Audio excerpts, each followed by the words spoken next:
Serious, what happened that time you saw the fury of a patient man? My grandfather is a nice, funny, flirty guy, was an exec at a manufacturing business. After being the third employee, everyone gets along with him, and he was fairly well off in my small town. One day my cousin and I are helping him with some work, and we go to the store. There is a lot of poverty in my hometown, and one of the poorer families was at the store. My cousin makes some comment. He was kind of a shit at this point about them being poor, and what were they doing at the store because they couldn't buy anything or something along those lines. My nice grandfather grabs him and slams him against a wall and says, "Nothing in your life makes you better than them. Right now, I'd rather have them buy me than you." He then makes my cousin go apologize, and my grandfather announces my cousin will pay for whatever they are getting. He makes my cousin work off the expenses for him to prove a lesson, and now that cousin is a stand-up social worker specializing in poverty, abuse, and rehabilitation. Only time I have ever seen my grandfather be aggressive. He clearly set that little bastard more than straight. Some say Nocthermal's cousin still helps the poor to this very day. Me and a few of my friends used to frequent a pub in my hometown. It was a small place in the town center, a traditional English pub, complete with attractive barmaid and consistent regulars, us included. Every time we were in there, a guy would be sat at the bar, on his own, with a half of bitter. He'd occasionally join the banter, but was never loud or drunk. He was a nice bloke, always said hello and smiled. We knew him only as Ray. Now Ray was about 60, but fit, not big, just a normal looking guy, a few forearm tattoos. Pretty standard for the north of England in the 90s. One Saturday afternoon, me and 4 of my friends were having our usual couple of drinks. As it was Saturday, there was a football match on.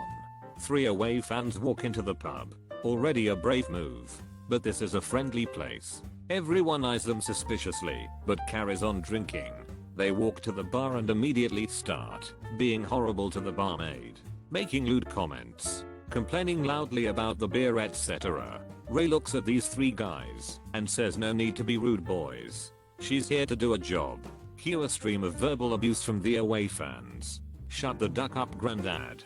What you gonna do about it?" etc. The regulars are having none of this. Everyone, me included, stands up and stares at these idiots. Ray turns to everyone and just says, "Sit down, lads. I'll deal with this." Turns to the away fans, "You 3, outside." Now, these 3 guys, obviously there for a fight anyway, are all ducking. "Come on then, granddad. Let's go." They all walk out of the bar, and not 20 seconds later, Ray walks back in, without a word, sits back on his stool and sips his half of bitter. Curiosity got the better of us, so we all ran outside to see complete carnage. 2 guys out cold on the pavement, one on his backside with blood pouring out of his nose. It turns out that Ray was ex-sass, and the barmaid was his daughter. That went from 0 to awesome in an instant. Working in an auto parts warehouse, one of our managers was a very quiet, collected person.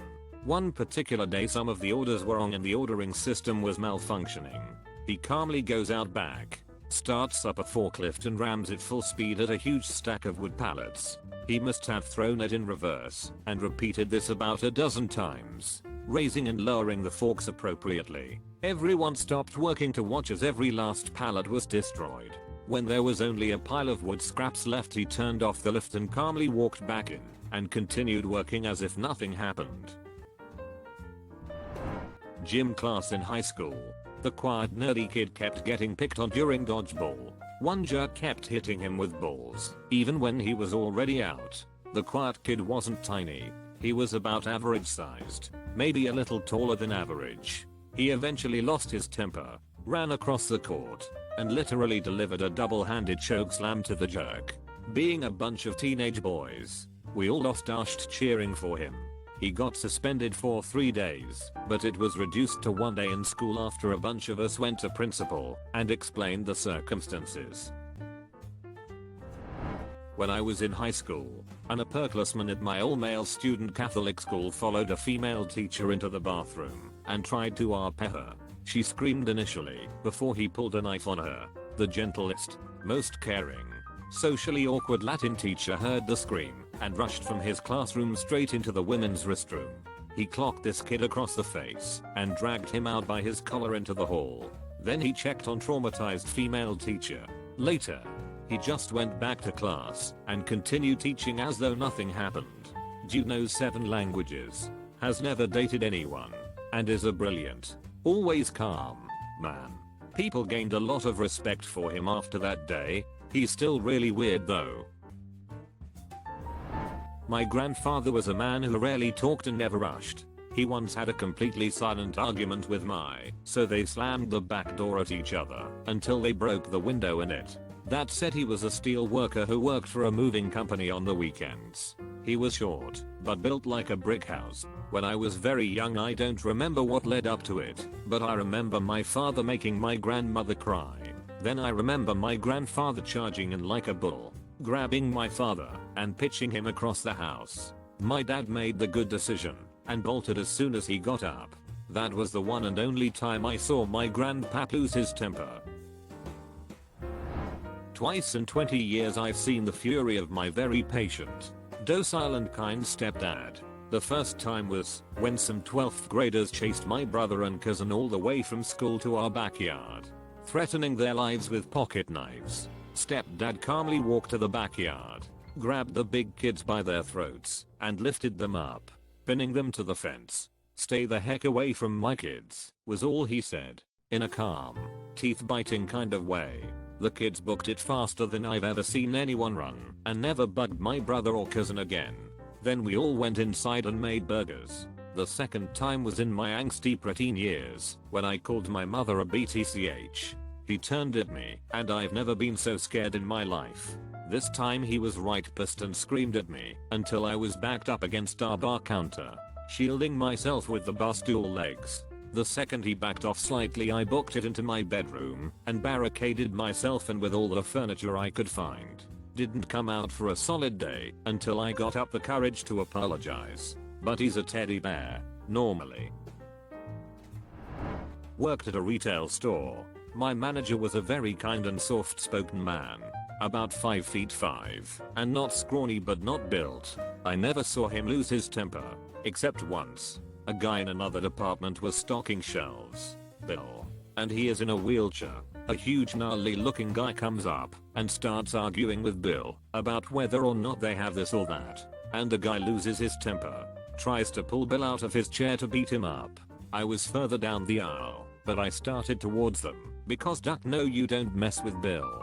Out of absolutely nowhere comes my manager. I mean, he flew out of thin air and tackled this huge jagoff to the ground, and after some fisticuffs the soul gave up, and my manager literally sat on his head until the police arrived some 15 or so minutes later.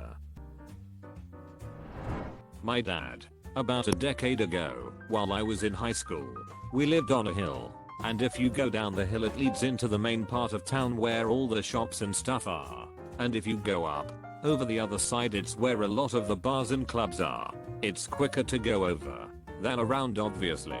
Back then my parents each had a car instead of sharing one, and only one space in the garage, and drunk idiots were constantly damaging mum's car. Well, one night dad happened to have a day off fall on the weekend, and he could hear a group of drunk people walking up the road. His little office computer room is at the very front of the house, so he gets up, goes out the front door, and just waits near the front lawn, watching. They're being loud and pushing each other around. Mum's worried as duck and comes to get me because she doesn't want him to get hurt by some drunk idiot, and I go out to see what he's doing. They end up pushing each other around more, and one bumps into the car, is leaning on it, and the hood of the car.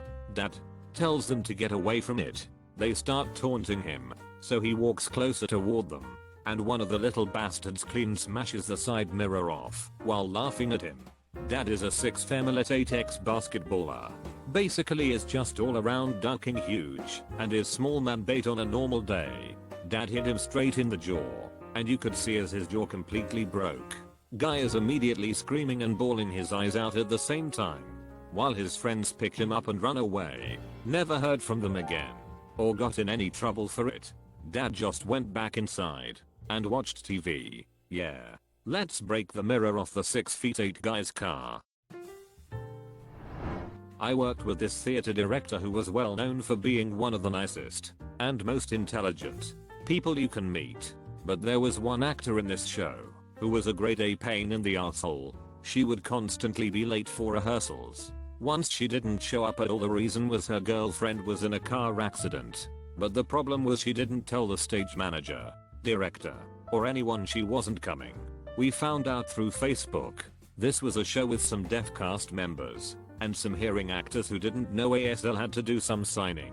So we brought in an ASL instructor. This woman though did know some ASL and thought she knew better than the college professor and would constantly try to correct her. We were doing spacing rehearsal in one of our touring spaces with very limited time. This is 2 months into the rehearsal process and the director has finally had enough of her having a backhanded comment for everything. He adjusts her blocking slightly just because the space we're in is a bit different. She starts to say something and the director just screams, "The show isn't about you. God damn it." And he throws his script to the ground so that pages fly everywhere. It's the first time any of us have ever heard him yell or curse in anger. She runs off stage crying. Then he calmly says, "Can we get back to work please?" And then later, during a break, I overhear him talking to her about how he is going to tell everyone he knows in theater never to hire her or work with her. Consider subscribing if you enjoyed this video, and if you want to see more of Reddit Universe.